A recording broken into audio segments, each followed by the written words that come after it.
திமுக ஆட்சியில் வந்து பார்த்தீங்கன்னா கடுமையான மின்கட்டண உயர்வு, பால் விலை உயர்வு, மக்கள் வந்து தொடர்ந்து அச்சத்திலே இருக்காங்க அப்படின்னு சொல்லிட்டும் இபிஎஸ் அவர்கள் குறிப்பிட்டு பேசியிருக்காரு. நான் உங்களை ஓப்பனாக ஒன்று கேட்குறேன். ஒரு கவர்மெண்ட்டு விலைவாசி உயர்வுதுங்க, அதிகமாகிடுச்சிங்க அப்படின்னு சொன்னால் கவர்மெண்ட் தானே கெட்ட பேர் வரும். 3 ஆண்டுக்கே வந்து திமுக ஆட்சி வந்து மூச்சு முட்டுதே, ஒரே குடும்பம் 30,000 கோடி அப்படின்னு ஒரு டாட் வச்சிருக்காரு. அண்ணாமலையை பற்றி நான் அழகாக சொல்லணும்னா சார், அவர் அண்ணாமலை ஒரு ஐபிஎஸ் ஆஃபீஸர். நீங்கள் எங்களை கேள்வி கேட்குறீங்கல்ல, தமிழ்நாட்டில் நீங்கள் முதலமைச்சர் ஆகணும்னு நினைக்கிறீங்கல்ல, தமிழ்நாட்டில் உங்கள் கட்சியை வளர்க்கணும்னு நினைக்கிறீங்கல்ல, நான் உங்களை கேட்குறேன், தமிழ்நாட்டு மக்களுக்காக நீங்கள் செஞ்சு கிழிச்சது. நீங்கள் நான் என்ன, நீங்கள் பேட்டி கேட்கணும், நான் பேட்டி கொடுக்கணும். 2 பேரும் இது ஒன்று தான் நமக்கு ரெகுலர் டியூட்டியா? அண்ணாமலை அரசியல்வாதி, எடப்பாடி அரசியல்வாதி. என்ன அரசியல் என்ன? என் கூவத்தில் சந்தையில் வியாபாரம் பண்ணிட்டு இருக்காங்களா? எங்கள் ஊர் பெரிய மனுஷன் வர அந்த சொம்பு மட்டும் எடுத்து ஒளிய வச்சுரு, ரொம்ப பெரிய யோக்கியம்பா அப்படின்னு அர்த்தம் என்ன? அவன் ஒரு சொம்பு திருடன்னு அர்த்தம். நான் கேட்குறேன் அண்ணாமலையை, 5 லட்சம் கோடி மதிப்புள்ள பிடிப்பட்ட ஹெராயின் எங்க? அதை பாதுகாத்து வச்சிருக்க வேண்டிய பொறுப்பு மத்திய அரசு. நீங்கள் இவ்வளோ அலட்சியமாக தமிழ்நாடு போதைப் பொருளில் தள்ளாடுதுங்கிறீங்களே, தள்ளாடுறதுக்கு காரணமே சவுக்கு சங்கர் கைது என்பது வந்து பார்த்தீங்கன்னா திமுக அரசு குறித்தும் திமுக அமைச்சர்கள் குறித்தும் எதுவுமே பேசக்கூடாது அப்படிங்கிறதுக்காக செய்யப்படுகிற ஒரு அச்சுறுத்தல் தான் அப்படின்னு சொல்லிட்டு நாம் தமிழர் கட்சியின் ஒருங்கிணைப்பாளர் சீமான் அவர்கள் கருத்து தெரிவித்திருக்கிறார். காக்காவை தொட்ட உடனே அண்டங்காக்காவுக்கு கோவம் வந்துச்சு.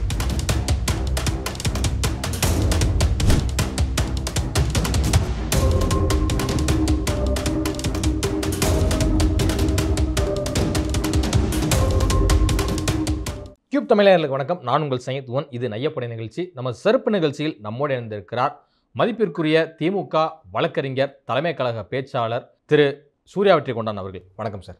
வணக்கம் சார். எப்படி சார் இருக்கீங்க? நல்லா இருக்கும். திமுக ஆட்சியில் வந்து பார்த்தீங்கன்னா கடுமையான மின்கட்டண உயர்வு, பால் விலை உயர்வு, அதன் பிறகு பஸ் கட்டண உயர்வு எல்லாமே வந்து நிகழ்ந்திருக்கு. சொத்து வரி உயர்வு, வீட்டு வரி உயர்வு, இதனால் வந்து பார்த்தீங்கன்னா மக்கள் கடும் அவதிக்குள்ளாக இருக்காங்க. இன்னும் இந்த ஆட்சி இன்னும் 2 ஆண்டுகள் இருக்குது. இது முடியறதுக்குள்ளே வந்து பார்த்தீங்கன்னா படு பாதாளத்துக்கு நம்ம தள்ளப்பட்டுருவோம் அப்படின்னு சொல்லிட்டு மக்கள் வந்து தொடர்ந்து அச்சத்திலே இருக்காங்க அப்படின்னு சொல்லிட்டும் இபிஎஸ் அவர்கள் குறிப்பிட்டு பேசியிருக்காரு. சார், சொத்து வரி உயர்வு, ஈபி கட்டண உயர்வு, இதெல்லாம் நீங்கள் நடைமுறையில் பார்க்குறீங்க. இது என்ன காரணங்கிறது நீங்கள் உள்நோக்கி பார்க்கணும். ஒரு கவர்மெண்ட்டை ரன் பண்ணுறோம். இந்த கவர்மெண்ட்டை ரன் பண்ணும்போது ஒன்றிய அரசும் மாநில அரசும் இது 2மே வந்து ஒரு ஃபெடரல் சிஸ்டம். நம்மக்கிட்ட இருக்க ஜிஎஸ்டி எல்லா பணமும் இங்கே கட்டுற வரியெல்லாம் நம்ம ஸ்டேட்டுக்கே கொடுக்கல. நீங்கள் நமக்கே கொடுக்கல. நீங்கள் கட்டுற அத்தனை ஸ்டேட்டு தொழில் வரி ஆரம்பித்து எல்லாம் ஜிஎஸ்டி, ஜிடிபி, எந்த ஒன்றா இருந்தாலும் எல்லாம் மாநிலத்துக்கே வர்றதில்லை. எல்லாம் அவன் பிடிங்கிட்டு போயிட்டான்.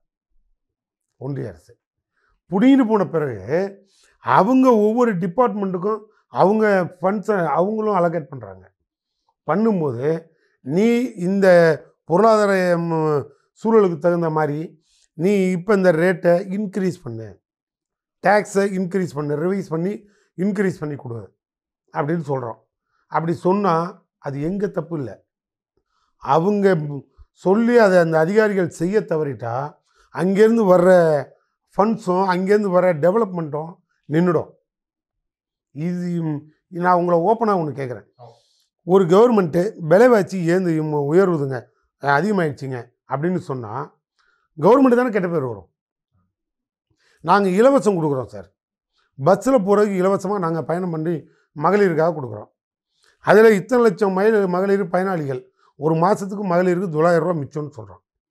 ஆனால் அந்த அறிவு எங்களுக்கு இருக்கும்போது என்னடா கவர்மெண்ட் நம்ம நடத்திக்கிட்டு விலைவாசி அதிகமாகுது நம்ம வேடிக்கை பார்ப்போன்ற அந்த அறிவு எங்களுக்கு இருக்காதா? யார் கெட்ட பேர் வரும்? எங்களுக்கு தானே வரும். நாங்கள் அந்த வேலையை செய்வோமா? அது எப்படி? எடப்பாடிக்கு அந்த அறிவுலாம் கிடையாது. அவர் அதெல்லாம் நிர்வாகம் பண்ணதே கிடையாது. யாராவது 2 ஐஏஎஸ் வருவாங்க, கையெழுத்து போடுவாங்க, திரும்பி ஓடிடுவார். அவ்வளோதான் அவருக்கு தெரியும். எங்களுக்கு அப்படி கிடையாது. இன்றைக்கி வறட்சி இன்றைக்கி அறிவிச்சிட்டோம். பார்த்தீங்களா, 22 மாவட்டத்துக்கு வறட்சி சூழ்நிலை வந்துருச்சு. வறட்சின்னு வந்த உடனே இப்போ இன்றைக்கி முதலமைச்சர் எத்தனை கோடி கொடுத்துருக்காரு? 300 கோடியை ஒதுக்கியிருக்கோம். 300 கோடியை ஒதுக்கிட்டு ஃபண்டு ஒதுக்கிறது முக்கியம் இல்லை. 300 கோடியை ஒதுக்கி அந்த வறட்சி உள்ள மாவட்டங்கள் அத்தனை கலெக்டரை கூப்பிட்டு வாரம் நீ மீட்டிங் நடத்தணும். குடிநீர் பற்றுறது, குடிநீர் வசதிக்கு மட்டுமே 300 கோடி, ஒன்லி குடிநீருக்கு. அந்த வாரம் மீட்டிங் நடத்தணும். மீட்டிங் நடத்தி எந்தெந்த பகுதி என்னென்ன சுச்சுவேஷன் சொல்லி அப்டேட் சிஎம் கொடுத்துக்கிட்டே இருக்கணும். இன்றைக்கி பேப்பர் எடுத்து பாருங்கள். இன்றைக்கி வந்திருக்க நாம்ஸ் படி ஒரு கவர்மெண்ட்டு ஒரு சிஎம்மு இப்படி தான் அந்த டிஸ்ட்ரிக்ட் கலெக்டரு தட்பவெட்ப சூழலுக்கு தகுந்த மாதிரி உடனே முடிவெடுத்து அதை கலெக்டரை வேலை வாங்குகிற விதம் தான் முதல்வர் வேலை. இப்படி இருக்கிற எங்களுக்கு நடக்கிற முதலமைச்சருக்கு விலைவாசி உயருது, சொத்து வரி ஏறுது, இபி பில் ஏறுது, பால் வரி ஏறுதுன்னா நாங்கள் இன்னும் ஜெயலலிதா மாதிரி கொடநாட்டில் படுத்துக்கிட்டு கட்சி நடத்தலை. புரியுதா? எங்களுக்கு தெரியாமலாம் இல்லை. இதுக்கெல்லாம் காரணம் வேறு யாரும் இல்லை. ஜிஎஸ்டின்னு பிடிங்கிட்டு போகிற ஒன்றிய அரசு. அண்ணாமலை வந்து நேற்று ஒரு போஸ்டே ஒன்று போட்டிருந்தாரு எக்ஸ்தலத்தில். என்ன அப்படின்னா 3 ஆண்டுக்கே வந்து திமுக ஆட்சி வந்து மூச்சு முட்டுதே அப்படிங்கிற மாதிரி போட்டிருக்காரு. ஒரே குடும்பம் 30,000 கோடி அப்படின்னு ஒரு டாட் வச்சிருக்காரு. அண்ணாமலையை பற்றி நான் அழகாக சொல்லணும்னா சார், அவர் அண்ணாமலை ஒரு ஐபிஎஸ் ஆஃபீஸர் எக்ஸு ரைட்டு. இவருக்கு இந்த பொது வாழ்க்கையே தேவையில்லை. சர்வீஸுக்குன்னு அவர் நல்ல ஒரு மைண்டில் நல்ல ஒரு சூழலில் உள்ளே வந்திருந்தா ஐபிஎஸ்க்கு மேலே போஸ்ட்டே கிடையாது போலீஸில். அவ்வளோ பெரிய போஸ்ட்டில் இருந்த அவர் அதெல்லாம் தூக்கி எறிஞ்சிட்டு நேராக அரசியலுக்கு கூடியாருன்னா என்ன அர்த்தம்? திருடனை பிடிக்கிற இடத்துல தான் போலீஸ் இருக்கணும். அதுதான் சர்வீஸு. திருடனும் அதிகமாக இருக்கிற பிஜேபிக்குள்ளேயே நீ உள்ளே வந்துட்டேன்னா அப்போ நீ எப்படி போலீஸு? நீ என்ன யோக்கியம்? நீ என்ன அரசியல்வாதி? அப்படி பார்த்தா நீங்கள் எங்களை கேள்வி கேட்குறீங்கல்ல, கேட்குற அளவுக்கு நீங்கள் அரசியல்வாதியாக உள்ளே வந்துட்டீங்க, ஒரு மாநில தலைவர் ஆகிட்டீங்க. இந்த மாநிலத்துக்காக தமிழ்நாட்டில் நீங்கள் முதலமைச்சர் ஆகணும்னு நினைக்கிறீங்கல்ல, தமிழ்நாட்டில் உங்கள் கட்சியை வளர்க்கணும்னு நினைக்கிறீங்கல்ல, இந்த ரெண்டுலேயும் நான் வேறுபடலை. நான் உங்களை கேட்குறேன், தமிழ்நாட்டு மக்களுக்காக நீங்கள் செஞ்சு கிழிச்சது என்ன? நீங்கள் அடித்த ஆணியில் எத்தனை ஆணியை நீங்கள் பிடிங்கிட்டு வந்தீங்க? அதையா 2 பேரும் ஒன்று பேசுவோமா? விலைவாசி உயர்வை பற்றி அண்ணாமலையும் டிபேட்டுக்கு வருவாரா? யார் காரணம்னு அண்ணாமலை வெளிப்படையாக பேசுவாரா? நாங்களும் கவர்மெண்ட்லேருந்து பட்டியலோடு வரோம். விலைவாசி உயர்வுக்கு காரணம், மின்சார உயர்வுக்கு காரணம், சொத்து வரி உயர்றதுக்கு காரணம், கார்ப்பரேஷன் டேக்ஸ் வர்றதுக்கு காரணம், எல்லாத்துக்கும் நாங்கள் பட்டியல் எடுத்து தரோம். குடிநீர் வரைக்கும் எல்லாம் எங்கேருந்து எந்த உத்தரவு வந்தது நான் எடுத்துறேன். அண்ணாமலை உட்காந்து பதில் சொல்லுவாரா? தமிழ்நாட்டுக்கு வர வேண்டிய நிதிகளில் எதெல்லாம் வரல, எதெல்லாம் இல்லை அப்படின்னு நான் கேள்வி கேட்டால் அண்ணாமலை பதில் சொல்லுவாரா? இதெல்லாம் நான் திமுககாரனாக கேட்கல, ஒரு சாமானியனா ஒரு தமிழனாக கேட்குறேன். நீ தமிழ்நாட்டுக்கு முதலமைச்சராக வரட்டும், நான் வேண்டானே சொல்லலை. புரியுதா? ஆனால் இது ஏதாவது உனக்கு தெரியுமா? இல்லை அதை தாண்டி இங்கே நீங்கள் நீட்டுக்காக ஒரு இத்தனை பிள்ளைங்க செத்த பிறகு கூட ஏன் நீ தமிழ்நாட்டில் ஆட்சிக்கு வரணும்னு நினைக்கிற? நீ போய் உங்கள் பிரதமர் மோடிக்கிட்ட உட்காந்து பேசி, நான் கேட்குறேன், அண்ணாமலை கேட்குறேன், எனக்காக நீட்டு கொடுங்க, விலக்கு கொடுங்க அப்படின்னு கேட்டு வாங்கிட்டு வந்தேன்னு வச்சுக்கோ, நன்றி யார் தெரியுமா சொல்லியிருப்பா? ஆளாக வீடு தேடி வந்து எங்கள் அமைச்சர் உதயநிதி தான் உங்கள் வீட்டில் நன்றி சொல்லியிருப்பார். மாற்றுக்கிறதுக்கே வேலை இல்லை. ஏன்னா நீட்டுக்காக அவர் போய் உண்ணாவிரதம் வந்துட்டு எடப்பாடியில் ஆரம்பித்து எல்லாரையும் சொன்னார். என்ன தெரியுமா சொன்னார்? பாருங்கள், நீங்கள் எல்லோரும் வாங்க, நீங்களே போய் பேசி வாங்கிட்டு வாங்க, உங்கள் அந்த பேர் புகழெல்லாம் உங்களுக்கே போட்டோம், எங்களுக்கு எதுவுமே வேணாம், ஆனால் தயவு செய்து விலக்கு வாங்கிட்டு வாங்க. கேட்டாரா இல்லையா? ஏங்க எந்த ஒன்றாவது ஒரு அடிப்படை அறிவாவது இவங்களுக்குலாம் இருக்கா? இப்போ நீங்கள் நான் என்ன, நீங்கள் பேட்டி கேட்கணும், நான் பேட்டி கொடுக்கணும், 2 பேரும் இது ஒன்று தான் நமக்கு ரெகுலர் டியூட்டியா? அண்ணாமலை அரசியல்வாதி, அண்ணாமலை அரசியல்வாதி, எடப்பாடி அரசியல்வாதி, அரசியல்வாதி என்ன அரசியல் என்னென்ன? ஏன் கூவத்தில் சந்தையில் வியாபாரம் பண்ணிட்டு இருக்காங்களா? எங்கள் ஊர் பெரிய மனுஷன் வர அந்த சொம்பை மட்டும் எடுத்து ஒளிய வச்சுரு, ரொம்ப பெரிய யோக்கியம்பா அப்படின்னு அர்த்தம் என்ன? அவன் ஒரு சொம்பு திருடன்னு அர்த்தம். அந்த மாதிரி இவங்க 2 பேரும் எனக்கு தெரிஞ்சு அரசியலுக்கு அனுப்பிட்டு சார், ஒரு சொம்பு திருடன் கேஸ் சார் ரெண்டும். அப்படின்னா நான் சொல்கிறத கேளுங்க, நீ தமிழ்நாடு சீஃப் மினிஸ்டராக வந்துரு, நான் உனக்கு ஓட்டு போடுறேன், நீ போய் இந்த உரிமைகளில் ஏதேனும் ஒரு 10 கேட்டு வாங்கிட்டு வா உங்கள் மோடிக்கிட்ட. வாங்கிட்டு வந்திருக்கணும். இப்போ எல்லா சப்ஜெக்டும் க்ளோஸ்டு, உன் வேலையும் அங்கே டெபாசிட் அவுட்டு, மொத்த கதையும் முடிஞ்சு போச்சு. எந்த ஒன்றும் நீ செய்யலைங்கும்போது நீ எப்படி இனிமேல் ஒரு அரசியல்வாதியாக தமிழ்நாட்டில் நீ தலைவராக ரன் பண்ண போகிற? அதனால் நீ என்ன இந்த மாநில அரசை பற்றி குறை சொல்கிறதுக்கு உங்களுக்கு என்ன தகுதி இருக்குது? உன்னை அரசியல்வாதின்னு நான் ஏற்றுக்கிறேன், நான் ரெடி, நான் ஓட்டு போடவே உனக்கு ரெடி. ஆனால் இந்த உரிமைகளில் ஏதேனும் ஒன்று நீ போய் வாங்கிட்டு வந்தேன்னு சொல்லு. எங்களால் முடியுதோ முடியலையோ போராடுறோம். நீ போராடு, போராடி காட்டு, எங்களோட வந்தாவது போராடு. இந்த 3 ஆண்டு ஆட்சி காலத்துல வந்து பார்த்தீங்கன்னா, பட்டியலின மக்களுக்கான எதிரான வன்கொடுமைகள் வந்து அதிகரிச்சிருக்கு. அது மட்டும் இல்லாம, இந்த வேங்கவேல் இஷ்யூவா இருக்கட்டும், இந்த திரௌபதி அம்மன் கோயில் இஷ்யூவா இருக்கட்டும், இன்னும் பல்வேறு இடங்கள்ல வந்து பார்த்தீங்கன்னா, இந்த காவல் மரணங்கள், லாக்அப் டெத் இது மாரிலாம் நிகழ்ந்துகிட்டே தான் இருக்கு. இத வந்து ஏன் வந்து அரசு கட்டுப்படுத்த முடியாத ஒரு சூழல்ல வந்து இருக்கு அப்படிங்கிற கேள்விய வந்து பலர் வந்து முன்வைக்கிறாங்க. இதெல்லாம் வந்து திமுக ஆட்சியில் ஒரு தோல்வி தான் அப்படின்னு சொல்லி சொல்றாங்களே. சார், இதை நம்ம வந்து அடிக்கடி சொல்லியிருக்கோம், அடிக்கடி பேசியிருக்கோம். யார் ஆட்சிக்கு வந்தாலும் திமுக ஆட்சிக்கு வந்துருச்சு உடனே டக்குன்னு அடடா திமுகவே ஆட்சிக்கு வந்துருச்சு, போலீஸ் ஸ்டேஷனுக்கு இனிமேல் தமிழ்நாட்டில் குற்றமே நடக்காது, போலீஸ் ஸ்டேஷன்லாம் கலைச்சிருங்க, கோர்ட்லாம் நீக்கிடுங்க அப்படின்னு யாராவது இது வரைக்கும் கிண்டல் பண்ணி கூட பேசுனதில்லை. யார் ஆட்சிக்கு வந்தாலும் ஒரு தப்பு நடக்குதுன்னா உடனடியாக அந்த தப்புக்கு உண்டான தீர்வை கொடுத்துடணும். ஒரு குற்றவாளி இருக்கானா அவனுக்கு அரசாங்கம் சப்போர்ட் பண்ணக்கூடாது, அவனை அரெஸ்ட் பண்ணி உள்ளே வைக்கணும். சொந்த கட்சிக்காரன் தப்பு பண்ணாலே கட்சி விட்டு நீக்கி அடுத்த நிமிஷம் அவனை எஃப்ஐஆர் போட்டு ரிமாண்ட் பண்ணுன்னு சொல்கிற ஒரு முதலமைச்சர் தமிழ்நாட்டு முதலமைச்சர், எம்எல்ஏ வரைக்கும் எம்பி வரைக்கும் யாராக இருந்தாலும் அதில் இந்த சமரசத்துக்கு வேலை இல்லைன்னு சொன்னார் ஒரு நல்ல முதலமைச்சர். நீங்கள் போய் ஒரு குற்றவாளி வந்து என்கவுண்டர் நடக்குது, ஒரு குற்றவாளி வந்து ஜெயிலில் வந்து செத்து போகிறாரு, அவன் நெஞ்சு வலியில் சாவுறான், இல்லை இடுப்பு வலியில் சாவுறான், எதில் நடந்தாலும் உடனே கவர்மெண்ட்டு சரியில்லை, அரசு வந்து சட்டம் ஒழுங்கு சரியாக பராமரிக்கலை, நான் முதலமைச்சர் வந்து மேலே உட்காந்து பார்க்கலாம். ஆனால் அதே நேரம் நீங்கள் திரும்பி என்னையே கேட்கலாம், சாத்தான் குளத்தில் அப்போ உனக்கு ஒரு பிரச்சனை நடந்தது, நீங்கள் அப்போ குரல் கொடுக்கலையான்னு கேட்கலாம். உலகமே திரும்பி பார்க்குற அளவுக்கு அது நடந்தது. அதுக்கு எடப்பாடி எந்த நடவடிக்கையும் எடுக்கலைங்கிறதுனால நாங்கள் போய் போராடினோம். அதான் முக்கியம். நடவடிக்கையே எடுக்கலை, முதல்வர் கண்டுக்கலைங்கிறதுனால போராடினோம். இப்போ நான் கேட்குறது, எங்கே எது நடந்தாலும் முதல்வர் நடவடிக்கை எடுத்துட்டாரா இல்லையா, ஏன் நடவடிக்கை எடுக்கலைன்னு மட்டும்தான் கேள்வி. இதே வேங்க வேலை நடக்குதா, ஜாதி பிரச்சனைகள் வருதா, இல்லை சொந்த கம்யூனிட்டிலே நடந்ததா, இது குறித்து கமிட்டி போட்டு தெளிவாக ஒரு ஐஏஎஸ் தலைமையில் ஆய்வு நடக்குது. பெரிய இஷ்யூ, சாதாரணமாக கையாள முடியாது, கரெக்டாக தான் போகுது, ஒன்றும் தவறே கிடையாது. உண்மை குற்றவாளி கண்டுபிடிச்சி ரோட்டில் ஒப்படைச்சிருவோம். இல்ல அந்த ஊர் மக்கள் வந்து ஏன் இன்னும் முதல்வரும், அமைச்சர் உதயநிதியும் வந்து ஏங்க வரல அப்படிங்கிறது தான் கேள்வியாவே இருக்கு. அதெல்லாம் இப்போ இந்த எலெக்ஷனில் கூட போய் பார்த்துட்டு வந்துட்டாங்க, எலெக்ஷனில் கூட பார்த்துட்டு வந்துட்டோம். அதனால் ஒரு பெரிய மழை கிடையாது. அங்கே இருக்க எங்கள் அமைச்சர்களே போனாங்க, எல்லாரும் தான் போயிட்டு வந்துட்டு இருக்காங்க. ரகுபதி போனாரு, மெய்யனார் போனாங்க, ஏன் முதல்வர் அவர்கள் போகல அப்படிங்கிற ஒரு கேள்வி வந்து எழுப்புது. அதான் சொல்றேனே, இது கேள்வி வந்து நியாயமான கேள்வி, போகணும் போகக்கூடாதுன்னு. அதனால் இங்கே யாரும் போகக்கூடாதுங்கிறது தடுக்கிறதுக்கு யாரும் இல்லை. தேர்தல் நேரத்தில் கூட முதல்வர் போயிட்டு வந்தார். அங்கே இருக்கிற அதே பகுதி மக்கள் கூட எங்கள் முதல்வர் போகிற ஃபங்க்ஷனுக்கு எல்லோரும் வேனில் வந்து அவர் பேசுகிற பேச்சை கேட்டுட்டு தான் போனாங்க. அதில் கவர்மெண்ட்டு சரியாக தான் போயிட்டுருக்கு, மாற்றுக்கிறதுக்கு வேலை இல்லை. எதிர்கட்சியாக இருக்கிறவங்களுக்கு அரசியல் பண்ணுறதுக்கு வாய்ப்பே கிடையாது.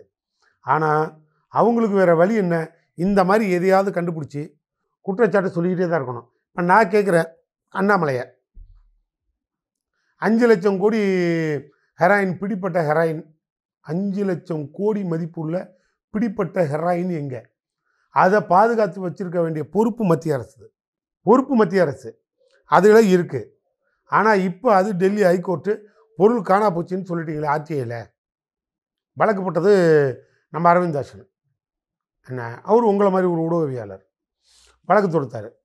அவர் வழக்கு தொடுக்கிறதுக்கு முன்னாலேயே அவருக்கு ஆர்டிஐ ரிப்போர்ட்டை வாங்கி எங்கள் கட்சி தலைமை அமைப்பு செயலாளர் ஆர்எஸ் பாரதி மூலியமாக வெளியில் ஒரு பகிரங்க பேட்டியை கொடுத்தோம். எதுவும் வெளியில் வரல, எல்லா ஊடகங்களும் அப்படியே போட்டு அமுக்கிட்டீங்க. உடனே டக்குன்னு ஹைகோர்ட்டில் இப்போ கேஸ் போட்டாங்க. கேஸ் போட்டு இப்போ நீதியரசர் அதை விசாரிக்கணுன்ட்டார். நான் கேட்குற அண்ணாமலையை, 5 லட்சம் கோடி ஹெராயின் பிடிப்பட்ட பொருள் அது காணா போச்சு. அப்போ அதில் எத்தனை மாநிலங்களுக்கு அந்த பொருள் போயிருக்கும், எவ்வளோ பயம் அதை குடிச்சிட்டு செத்துருப்பான், அது தின்னுட்டு செத்துருப்பான். இப்போ இதுக்கெல்லாம் யார் பொறுப்பு? நான் இப்போ சொல்லவா? நீங்கள் இவ்வளோ அலட்சியமாக தமிழ்நாடு போதைப் பொருளில் தள்ளாடுதுங்கிறீங்களே, தள்ளாடுறதுக்கு காரணமே பாசிசம் எண்ணம் கொண்ட பாஜக தான் சொல்லுவேன், அண்ணாமலைன்னு சொல்லுவேன், உன்னோட போலீஸ் புத்தின்னு சொல்லுவேன். அண்ணாமலை தான் இவ்வளோ காரணம்னு நான் சொல்லுவேன். சாதிக் பாட்சாவும் இந்த போதை வழக்கில் மாட்டினாரே, யார்? என் கட்சி மெம்பரு, உடனே நீக்கிட்டோம். புரியுதா? ஜாபர் சாதிக்கு 1 வருஷத்துக்கு முன்னால் அவன் டெல்லியில் வியாபாரம் பண்ணியிருக்கான், டெல்லியில் மாட்டியிருக்கான், இன்டர்நேஷ்னல் குற்றவாளியாக அவன் கருதப்பட்டிருக்கான். அவனை ஏன் ஐஏஎஸ் டிபார்ட்மெண்ட் அவனை ஃபாலோ பண்ணல? அவனை யார் தமிழ்நாட்டுக்கு கொண்டு வந்து விட்டது? அவனை எப்படி திமுகவில் போய் சேர்த்து விட்டவன் யார்? அப்போ எங்கள் கட்சியை பழி வாங்குறதுக்காக, தமிழ்நாடு கவர்மெண்ட்டை பழி வாங்குறதுக்காக இது அண்ணாமலை போட்ட பிளான் தான் அப்படின்னு நான் சொல்லட்டுமா? எனக்கு இன்னும் டவுட் இருக்குது. ஜாபர் சாதிக் இருக்காங்க, அவரை டெல்லியிலேருந்து இம்போர்ட் பண்ணி திமுகவில் சேர்த்து விட்டு இந்த மாதிரி ஒரு வழக்கை வெளியில் கொண்டு வந்து இதை கெட்ட பேரை உருவாக்குற புத்தியெல்லாம் போலீஸ் புத்தி. இது பிஜேபி தலைவர் அண்ணாமலைக்கு வந்திருக்குன்னு நான் சொல்கிறேன். அதனால் அவருக்கு பின்னணியாக இருக்கிறதே அண்ணாமலைன்னு நான் சொல்கிறேன். அப்படின்னா இப்போ அவர் பின்னால் எத்தனை திமுககாரன் இருக்கான்னு தூக்க வேண்டியதானே?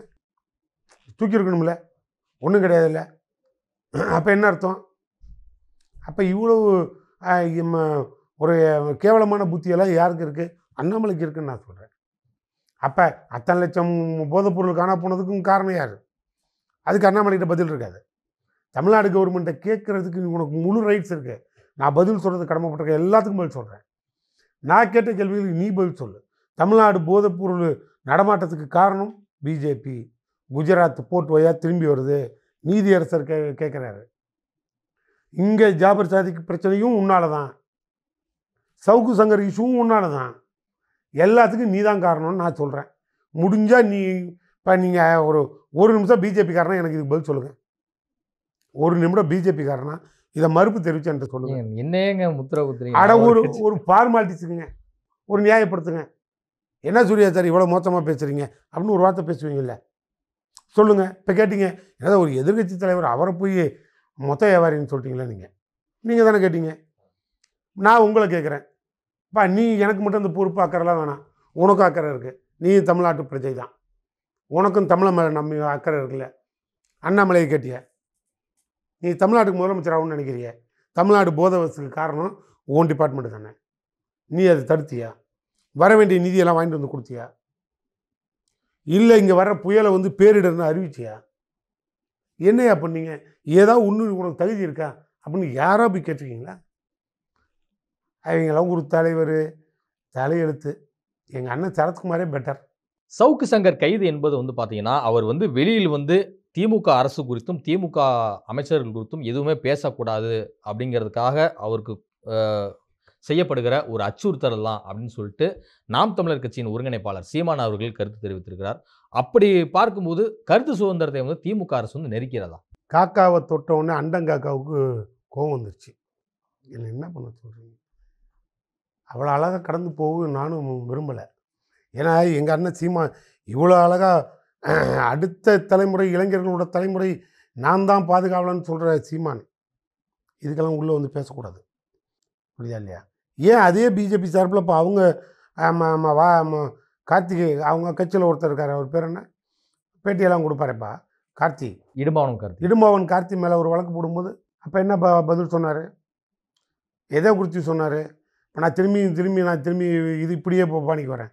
இந்த நீங்கள் சொன்னீங்களே அந்த அட்வொகேட் கோபாலகிருஷ்ணன், அவர் யாருன்னு உங்களுக்கு தெரியுமா? இவர் சவுக்கு சங்கர் வழக்கறிஞர். சவுக்கு சங்கரோட வழக்கறிஞர். அவர் எந்த கட்சியை சார்ந்தவர்னு தெரியுமா? நான் முன்னால் சொன்னேன்ல, சவுக்கு சங்கர் சில்லறை வியாபாரி, எடப்பாடி மொத்த வியாபாரின்னு. இப்போ உங்களுக்கு விளக்கமாக சொல்கிறேன். அதே அவர் அதிமுக வழக்கறிஞர் தான். அவர் ஏடிஎம்கே காரர் தான். அவர் கோபாலகிருஷ்ணன் ஏடிஎம்கே காரர் தான். அதில் ஒன்றும் மாற்று கருத்து இல்லை. அதே அண்ணாமலையோட மனு ரிஜெக்ட் பண்ணதுக்கு அப்ளிகேஷன் கொடுத்த ஆள் யார் தெரியுமா உங்களுக்கு? கோயம்புத்தூரில். அதுவும் இதே கோபாலகிருஷ்ணன் தான். அந்த டீட்டெயில் ரிப்போர்ட் உங்கள்கிட்ட கையில் இருக்கா? நீங்கள் செக் பண்ணி பாருங்கள். அதே ஆள் தான் இவரும். அப்போ நான் என்ன கேட்குறேன், இப்போ எதுக்கு இப்போ சவுக்கு சங்கர் தூண்டி விடுறது யார்? சவுக்கு சங்கரை ஆப்ரேட் பண்ணுறது ஆள் யார்? சவுக்கு சங்கரை பாதுகாக்கிற ஆள் யார்? இந்த 3 கேள்விக்கு பதில் சொல்லுங்கள். நான் சொல்கிறேன், சவுக்கு சங்கரை இயக்கிறதும் அதிமுக தான், வியாபாரம் பண்ண விடுறதும் அதிமுக தான். அப்படி கூட எடுத்துக்க வேண்டாம். ஏன்னா அது வியாபாரின்னு சொன்னால் கூட தப்பாக போடும். இயக்கிறதும் சவுக்கு சங்கர், இது அதிமுக, எடப்பாடி தலைமையிலான அதிமுக. அந்த சவுக்கு சங்கரை வச்சு மீடியாவில் திமுகவோட அட்டாக் பண்ணணுன்னு கற்றுக் கொடுத்ததும் எடப்பாடி தான். இப்போ பிரச்சனைன்னு மாட்டினோடனே காப்பாற்றுறத நினைக்கிறதும் எடப்பாடி தான். அது என்ன குற்றவாளியை? கஞ்சா குற்றவாளியை. அப்போ இப்போ மொத்தமாக நான் திரும்பி கேட்குறேன், இப்போ யார் கூட இருக்கா? யாரை பாதுகாக்கிறா? இப்போ உங்களுக்கு விடயம் வெளியில் வருமா? இதிலெல்லாம் அரசியல் பண்ணக்கூடாது சார். இதெல்லாம் தலைமுறையை பாதுகாக்கக்கூடிய ஒரு சமூகமாக சமூக நீதியை நிலைநாட்டக்கூடிய வகையில் மதசார்பற்ற ஒரு நாட்டில் இந்த மாதிரி ஒரு மீடியாங்கிற ஒரு பேரில் சவுக்கு சங்கர் மாதிரி ஆட்களை எடப்பாடி ஆப்ரேட் பண்ணுறதோ, அதுக்கு சப்போர்ட்டாக சீமான் பேசுகிறதோ, இல்ல ஒரு வழக்கறிஞர் வந்து ஒரு கட்சியில இருக்காரு அப்படிங்கிற ஒரே காரணத்துக்காக, வேறு ஒருவர் தனிநபருடைய வழக்க வந்து விசாரிக்க கூடாதா? ஸோ அந்த கேஸ வந்து அவரு தனது கட்சிக்காரர் அப்படிங்கிற முறையில கோர்ட்ல வந்து அத எடுத்து நடத்தக்கூடாதா? இப்ப நீங்களும் ஒரு கட்சி பொறுப்புல இருக்கீங்க. உயர்நீதிமன்ற வழக்கறிஞரா இருக்கீங்க. பல்வேறு வழக்குகள வந்து வாதாடி வென்று இருக்கிறீங்க. அப்படியே கரெக்டான ஒரு பாயிண்ட்டுக்கு வந்துட்டீங்க. இப்போ நான் உங்கள் வாயிலேருந்தே வர வைக்கிறேன். கொடநாடு வழக்கில் குற்றவாளிகளுக்கு பாதுகாப்பு இல்லை. அவங்க அக்யூஸ்டு. அவங்க ஒவ்வொருத்தராக செத்துக்கிட்டு இருக்கான். அவங்களுக்கு பாதுகாப்பே இல்லைன்னு சொல்லிட்டு எதிர்க்கட்சியாக இருக்கக்கூடிய நாங்கள் போய் அவங்களுக்கு சப்போர்ட்டும் பண்ணலை, அதுக்குள்ள தலையிடவும் இல்லை. அதே வக்கீலாக இருக்கக்கூடிய எங்கள் வழக்கறிஞர்களில் ஒருத்தர் 2 பேர் நல்ல ஃபேமஸாக வழக்கறிஞராக இருக்கக்கூடிய நிலைமையில் நாங்கள் இருந்தால், அந்த வழக்கு எங்கள்கிட்ட வந்தால் நாங்கள் அதை பொதுநலமாக கருதி அந்த குற்றவாளிகளுக்கு உரிய அங்கீகாரம் கொடுக்குற வழக்கில் அந்த வழக்கில் நாங்கள் அப்பீர் ஆனால், எடப்பாடி அன்னைக்கு என்ன சொன்னார்? இது அனைத்தையும் தூண்டி விடுவது திமுக. இது அனைத்தையும் தூண்டி விடுறது திமுக. அப்போ அந்த குற்றவாளிகளுக்கு ஆதரவு கொடுக்கறது திமுக. இந்த குற்றவாளிகளை குற்றம் செய்ய வைத்ததும் திமுகவா அப்படின்னு ஒரு கேள்வியை இவர் தான் கேட்டார், எடப்பாடி கேட்டார். இப்போ நான் திரும்பி அதே கேள்வியை நான் கேட்க மாட்டேன்னா? அப்போ சவுக்கு சங்கரை தூண்டி விடுறது யார்? எடப்பாடி மாநாடு நடத்தினார். சவுக்கு சங்கர் அங்கே போய் மணி அடிச்சுட்டு இருந்தாரா? ஒயிட் வாய்ஸ் அடிச்சுட்டு இருந்தாரா? உங்களுக்கு தெரியுமா? மீடியாவை தட்டி பாருங்கள். மாநாட்டுக்கு இவர் முதல் நாளே போய் வியூலாம் வச்சு அமைச்சு கொடுத்தது இவர் தான், சவுக்கு சங்கர். அப்போ யாருக்கு ஆதரவு? சவுக்கு சங்கரை இயக்கிறது யாருன்னு இப்போ நான் ப்ரூவ் பண்ணிட்டேன்ல. இது அனைத்தும் எடப்பாடி தலைமையிலானது. அதனால தான் திரும்பியும் சொல்கிறேன், சவுக்கு சங்கர் கஞ்சா கேஸில் உள்ளே போனால் அதுக்கு பின்னால் எடப்பாடி தலைமையிலான எடப்பாடி வருவார்னு நான் சொல்கிறேன். இவரே உங்கள் பல்வேறு கருத்துக்களோடு மிக்க நன்றி சார். மகிழ்ச்சி சார்.